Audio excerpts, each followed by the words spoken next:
This is a video about the Zoom Whiteboard tools. We'll start with the right bottom menu.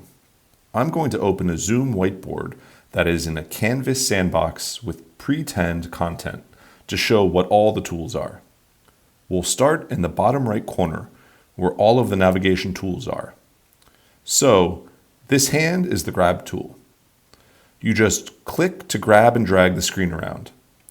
You can also use your mouse or your touchpad. This is a little map where you can navigate around the whiteboard because it does zoom in and out indefinitely. Now we'll look at the top right, which is all about collaborators and the things you can do with them. There is a comment panel. There are collaboration tools which you can present things and put timers. We'll show the comments in a minute. Let's see the collaborator settings.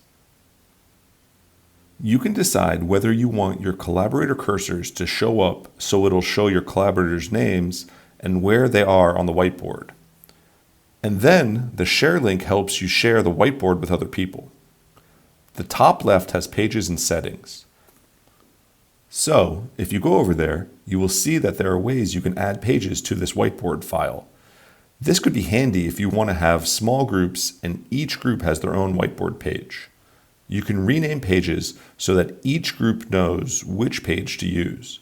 You can also delete pages, but they will stay in your trash so you can get them back. Another important thing is the whiteboard settings. In the viewing tools, you can change the grid lines and dot lines of the backgrounds here, or you can export it to PNG or PDF.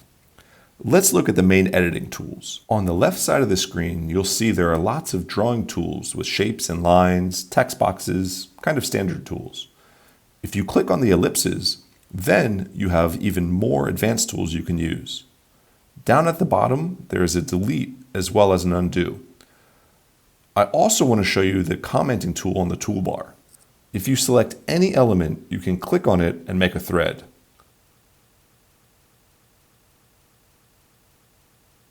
Also, up in the top right, you will see all the comments that have been made in this whiteboard.